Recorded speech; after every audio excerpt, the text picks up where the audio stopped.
जी, मेरा नाम शंभू शरण बेहाल है।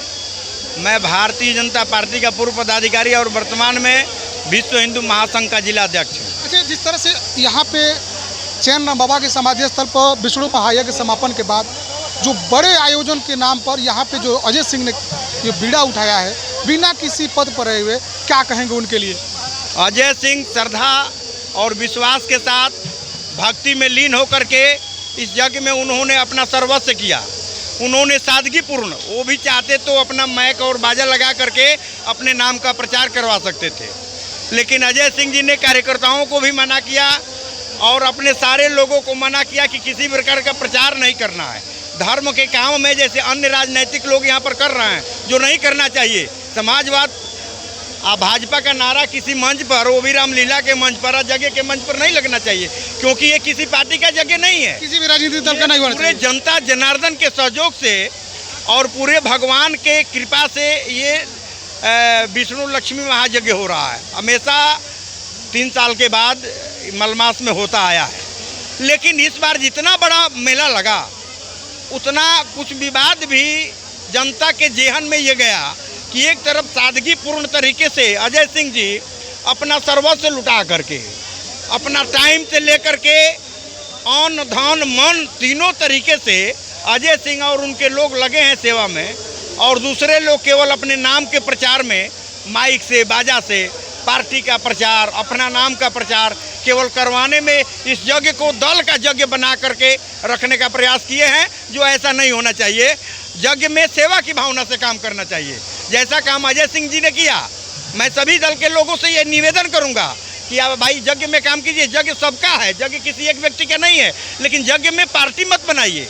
जिस तरह से अजय सिंह ने कभी पार्टी नहीं बनने दिया, वो भी चाहते हैं उनके पास जो लाखों रुपया लगा रहा है, लाखों रुपया करोड़ों रुपया लग जाए तो उनको चिंता नहीं है। वो 10,000 रुपये का बहुत बड़ा बाजा कर सकते थे, अपना प्रचार करा सकते थे, लेकिन उन्होंने ऐसा नहीं किया क्योंकि उनके अंदर सेवा की भावना है।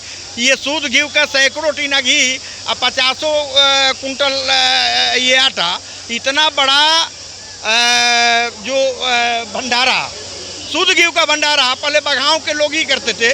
जो चैन राम बाबा के वंशज के लोग हैं, इस मंदिर पर केवल बघाओं के लोग ही शुद्ध घी का भंडारा करते थे, लेकिन जब से अजय भैया आए हैं, खासकर अब राजनीतिक रूप से तो नहीं कहूँगा, लेकिन जब से भारतीय जनता पार्टी का मंच उन्होंने पकड़ा और भारतीय जनता पार्टी के कार्यकर्ता बने, और इसके बाद से जो ये यज्ञ हुआ, और यज्ञ में अजय भैया ने अगली बार भी जो किया, अगली बार भी एक मिसाल कायम किए।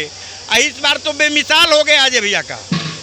गाँव में देहात में जाइए, सातवार की बात छोड़ दीजिए, अन्य गाँवों में लोग कह रहे हैं कि हम लोग जाते थे, यहाँ पर कोई पूछने वाला नहीं था, नाम का प्रचार हो रहा था और एक मंच लगा था जिसमें 10 कूलर बड़ा बड़ा लगा था। हम लोग जाते थे, धूप में मरते थे, इतना पसीना से लग रहा था कि प्राण निकल जाएगा, तो जाते थे तो वहीं पर बैठने का स्थान मिलता था। अजय सिंह के यहाँ अच्छा, जो उनका मंच लगा था, हाँ, जो उनका मंच लगा था, इस पर आम जनता को राहत देने के लिए जो व्यवस्था की गई थी, पानी बहुत लोग पिला रहे थे, लेकिन 10-10 बड़ा कूलर लगा करके आम जनता को इस गर्मी में राहत देने का जो काम अजय सिंह ने किया, ऐसे समाज सेवियों को करना चाहिए। किसी भी पार्टी का नेता हो ऐसा काम कीजिए।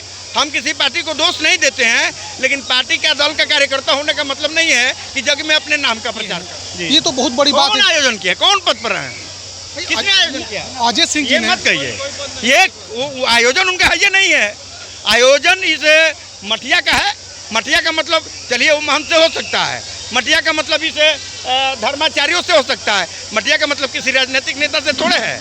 ये ना तो यज्ञ उनका है, ना तो यज्ञ अजय सिंह का है। ये यज्ञ पूरे धर्म के नाम पर जो है जनता जनार्दन का यज्ञ है, लेकिन वो उनका यज्ञ कह रहे हैं कि उनका यज्ञ है।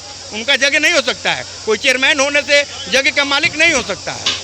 तो अजय सिंह ने जिस तरह से निस्वार्थ भाव से इस बड़े आयोजन में अपना योगदान दिए हैं, हजारों लाखों लोग प्रसाद ग्रहण कर रहे हैं, बिना किसी पद पर है, तो इनके लिए आपका क्या संदेश रहेगा? इनके लिए यही है कि भगवान से, ईश्वर से प्रार्थना है कि हे ईश्वर, ये ऐसा सेवा कर रहे हैं, इनको ऐसा बल दीजिए, ऐसा ताकत दीजिए, ऐसा रास्ता दिखाइए कि यहाँ पर ये जो हुआ आयोजन हुआ है, इससे 10 गुना बड़ा अभी एक लक्ष्य और है अजय भैया का। इस यज्ञ के बाद 60 बाई 90 का धर्मशाला बना करके अगले बार से जनता जनार्दन की सेवा के लिए कि जनता जनार्दन धूप में परेशान न हो। राजनीतिक रोटी सेकना अलग बात है। अच्छा, उन लोगों के लिए जैसे धूप में आ रहे हैं उनको ठहरने के लिए, उसमें बैठने के लिए, आराम करने के लिए जी, और अपने निजी खर्च से अब अपने जो है, हाँ, वो जो कर रहे थे अजय भैया, वो निजी कर रहे थे। उन्होंने जितना व्यवस्था किया था जनता जनार्दन की सुविधा के लिए, और उनका ये सोच है कि जब भी यहाँ यज्ञ हो तो जो जनता जनार्दन आ रहे हैं धूप में और जगह नहीं मिल रहा है, तो 60/40 यानी 60/90 यानी लगभग 4 कट्ठा ज़मीन में एक धर्मशाला बड़ा बन जाएगा, तो 50,000 लोग उसमें आराम से रह सकते हैं। ये सोच है एक राजनैतिक आदमी का, सामाजिक आदमी का, समाज सेवी का ऐसा सोच होना चाहिए। समाज सेवी वो नहीं होता है जो नाम कमाने के लिए खर्चा करे। समाज सेवी वो होता है जो समाज सेवा करता है, नाम तो खुद जनता लेती है। अपना महक में अपना नाम बुलवा देने से हम समाज सेवी नहीं हो जाएंगे। समाज सेवी तब होंगे जब जनता हमको समाज सेवी कहेगी। और अजय सिंह उन्होंने दिखाया है कि समाज सेवा क्या है। कर्म प्रधान भी सुकरी राखा, जो जस करही तास पल चाखा। कर्म करने से कर्म प्रधान होता है, मनुष्य प्रधान नहीं होता है, न पद प्रधान होता है। पद भी कोई प्रधानता नहीं है। आप मनुष्य का बड़कपन भी कोई प्रधानता नहीं है। बड़ा होना अच्छा है, लेकिन बड़कपन सबसे अच्छा है। मंच को हैंग करके या नेता को हैंग करके हम नेता नहीं बन सकते हैं।